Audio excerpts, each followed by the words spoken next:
guys, this is the last system that I'm going to be teaching you. It's all about goal setting and envisioning, and I can't think of a better way to round out these additional systems. Now, when you're thinking about our goal setting, we talked about this in the first module about wanting from abundance. And I'm going to be talking with you about how to commit to goals from gratitude instead of scarcity. We're also going to talk about how to make things tangible. What kind of things are you going to set in place so that you can make your goals happen? We're going to talk about your strong why and how to have compelling reasons to push you through as you go throughout your goals journey. And then we're going to talk about that future self concept, full circle moment, bringing it back to your future you. So within this, the thing with goal setting that I mentioned in that first module is that a lot of times when we set goals, we do it from a place of negativity and scarcity, and we think about all the things that we don't have yet. And if you're thinking about all that not having, it puts you in a place of a lot of scarcity and a lot of lack. And guess what's fun to do from a state of lack? Literally nothing. So what we want to do is we want to create a state of sufficiency instead of insufficiency. And I want you to think about all the things that you have accomplished, and then you're going to set goals from that place. So this is how you do it. What you're going to do is you're going to create what I call a want list. And I'm pretty sure that I actually might have got this from Brooke Castillo when I went through coaching certification. And what you do is you create a list of 15 things that you really want that you already have. You want to reflect back on this incredible life of yours and think about all the things you've gotten and accomplished. So whenever I'm feeling like in a funky place and I'm like, okay, wait, hold on a second. I have a job where I can work from home. I can be with our kittens and puppy whenever I want. I have an amazing partner. I can travel a ton. I don't have to make sub plans. Damn, life is really good, and we're gonna make it even better. That's the good to great idea. When you can have this goal be like the cherry on top of an already awesome life, it's just way more fun. Then, when you're thinking about things that you don't have yet, that's the next part. And instead of thinking about things that you don't have yet, I want you to think about what would be an amazing thing that I want to dream up. What are some things that I would love to create and have in the future? These could be different milestones, it could be relationships, it could be physical, tangible things, or even experiences. Now within this, I want this container to stretch you. I want it to lovingly support you as you stretch past your current capability, but I also want you to have a lot of fun. Life is way too short to not have fun as you go through it.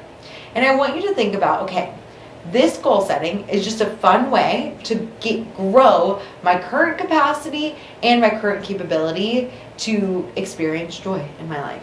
And so when you think about your goals, I want you to think about it from this place. Wouldn't it be amazing if I was able to do this?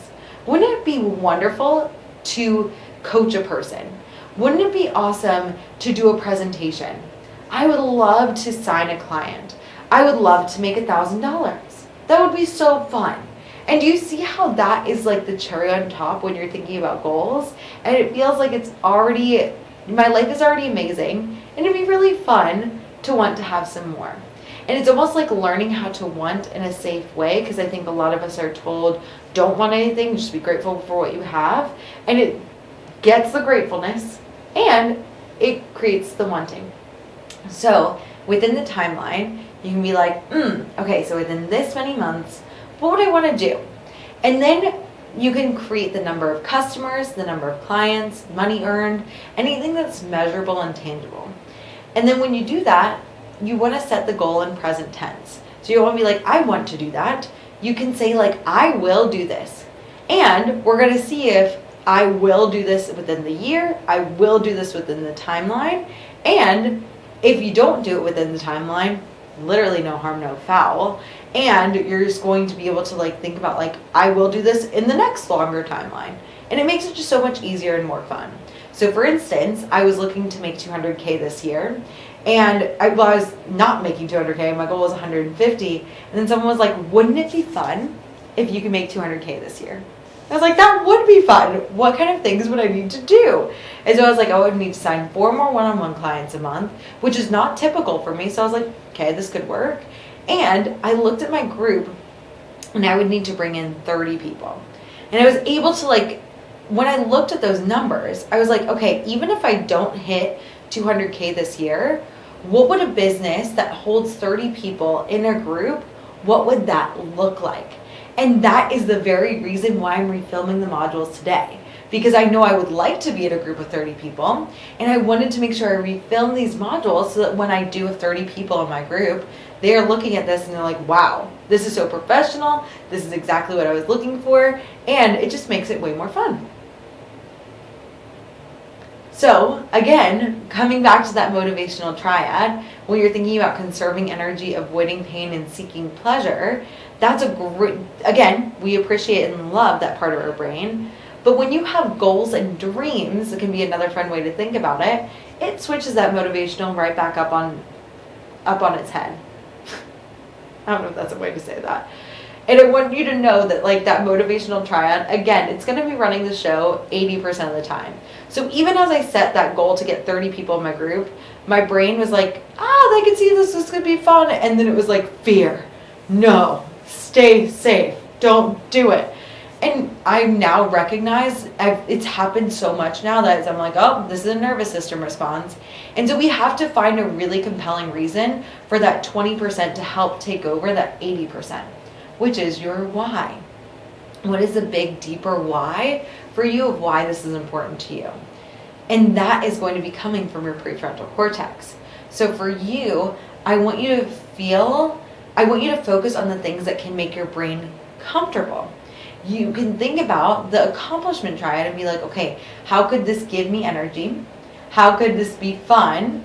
And how could it be keeping me from the discomfort of stagnation? And so when you think about the 30 reasons why, we want to make these really compelling and motivate you towards your goal. So within that list, one of the things that, like, it's like, okay, I don't want to leave the planet knowing I laid anything on the table. I always want to live my life giving everything I possibly can to everyone that I meet. So that is a really compelling reason why. The other compelling reason why for me that I started this business is I feel like so many people have these unique gifts and talents that are amazing, and traditional careers don't fit that mold.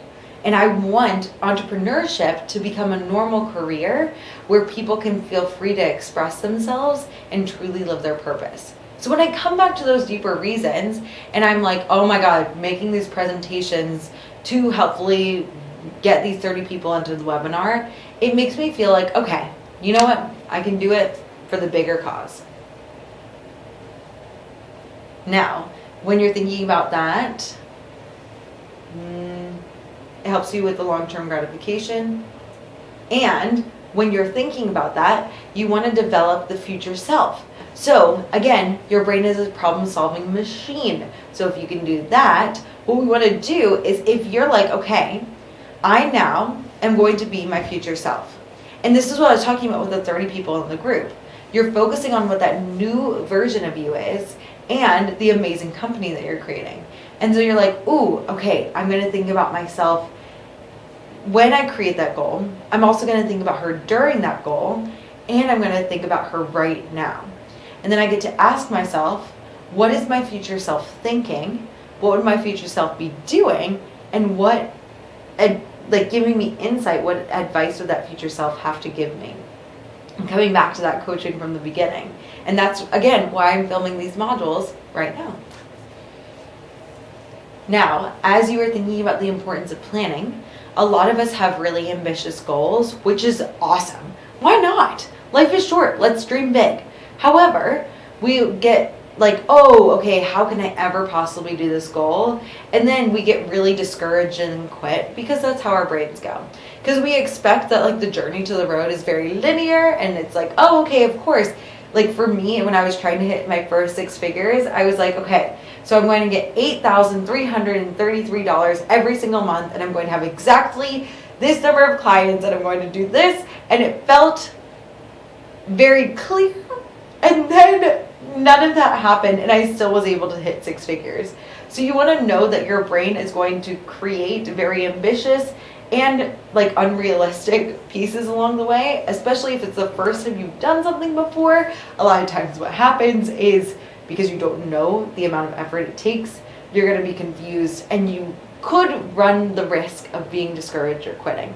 We want to avoid that, and you want to use your prefrontal cortex to see, okay, here I'm going to plan, I'm going to put out my plan, I'm going to put it on my annual plan. Be like, okay, I see that I'm going to refill my modules, I'm going to do this, I'm going to make a podcast, I'm going to get my email list ready, and you want to make sure that you are solving problems ahead of time using this next step called obstacles versus strategies. So this is what we call strategic pessimism. It's using that negative part of your brain for good. So you can actually use it and you can think about, okay, what are all the obstacles I'm going to face on the way to this goal? If you're thinking about things, you're going to be able to see that there are 2 different categories of obstacles. There's going to be mindset issues, and then there's going to be tactical issues. The mindset issues, we already have created somewhat of a plan for within the limited to empowering to high value cycles that we low to empowered to high value cycles that we talked about in the mindset cycle system. However, there might be other thoughts that just are kind of ruminate that come up when you try and do something really big. So it's like, this is going to be really hard. That's a thought that you go to. And so when we are creating a strategy for that, every time that that you're going to think the thought, this is going to be really hard, ahead of time, you're teaching your brain, instead of thinking that thought, I'm going to think I can and want to do hard things to grow. By doing that, you're actually going to create a predictable response, and it's going to serve you as we go on. Now, when you're thinking about tactics, you could be like, within the group, I was like, I didn't know how to track your results every single week. So I had to figure out, I'm going to track results just like I do with my one-on-one clients, and I'm just going to use a form instead. No big deal. So that's how you use strategic pessimism to your advantage. And guess what? Those are all of the systems I have to teach you. I know it was a lot, but I know that these systems, even if you just hear about them, I know there is no way they aren't going to be able to serve you in your business. Again, I'm so freaking amazed by you. I'm so proud of you. Please let me know if you have any questions, and I will be here to support you.